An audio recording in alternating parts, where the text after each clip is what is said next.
Have you ever had a group of people that you needed to do something to try to get them in the car as a group?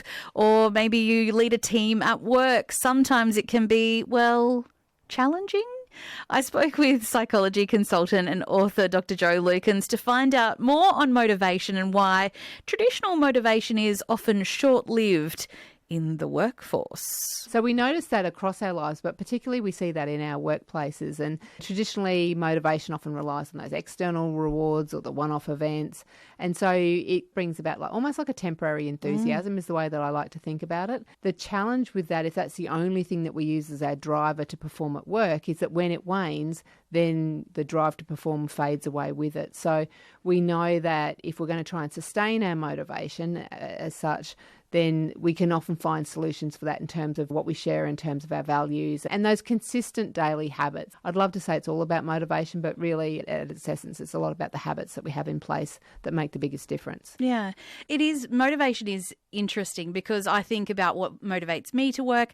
I'm motivated by an income. I'm motivated by doing a good job and advocating for people. But from a leadership perspective, people have to often motivate teams. How do you motivate teams? Yeah, it's a tricky one, isn't it? And it's interesting, Susan, with what you've just shared with us about yourself, is you've talked a lot of what we call intrinsic motivation, like what sits within inside us. Now, there is a good external motivator you also mentioned there, which is the paycheck at the end of it. But it's and a roof over my head. Yeah, absolutely. And it's very hard to do without those. But we do know that expectation or that conversation around how do I motivate a team is one that leaders are often considering. And one of the things that I have found works really well in many organisations and in many teams as well is that if you can be really overt and consistent in communicating about, say, the values of an organisation, and you model those behaviours and you encourage staff to act according with those as well, then it goes a really long way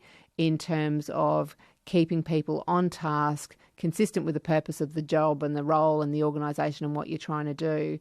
And that gives that sense of ownership and purpose. And that's really motivating. Like you talked about helping others and advocating for others and sharing the messages of others. Like that gives you real meaning around why you do what you do. So you don't necessarily need a cheer squad standing at the front door when you walk in each day, although maybe every now and then it would be nice. I wouldn't say no. That's right. But that's not what I need. Yeah. No, that's right. And the beauty of it is that when you are led in a way that helps you do all of those things, then that's what keeps you going. And it doesn't ebb and flow as much as it might if it's really about some of those extrinsic motivators, like having someone constantly telling you that you're doing a good job or you're getting that motivation from outside yourself. How does the day-to-day play into the long-term motivation? Yeah, so it makes a big difference. And we know that particularly when it comes to those pesky old habits of ours, habits are great because they save us from having to think, and habits are terrible because they save us from having to think, whichever way they go. But we know that when positive behaviours or helpful behaviours become routine, then we get that consistency in a workplace and we see that progress. So what happens over time is the way that your team consistently works, the way people demonstrate their habits, whatever they might be, that starts to become part of the identity of the team and the organisation, keeps motivation high, even when you're going through challenging times. So the interesting thing is when you prioritise the habits, the motivation often comes off the back of it rather than trying to do it the other way around. Have you seen this all play out in the real world? I have indeed. And I've been fortunate working with organisations and teams, both from a corporate perspective, working with government, but also working within sporting teams. And often you find elements like the values are often words on a wall. But when organisations take the time to put those values into action and you actually have behaviour that is consistent with the values of the organisation, what it does is it lines everyone up. A couple of years ago, I was fortunate to go to the World Cup for Rugby League with the PNG Orchids, which is the women's national team from PNG. And so I was able to be part of creating the values for that team. We talked about the values. We talked about what they would look like. We talked about how we might use the values if we went through challenging and difficult times.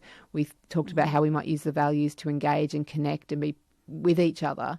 And that was really, it was almost like the glue that held us together as a team. And so what I've seen, and I've seen it with many sporting teams that I've worked with, and I've seen it a lot in organisations, is when organisations are genuinely committed to sharing their values, working on them, and it takes time, but it's worth it because you get that collective whole, everyone feels connected.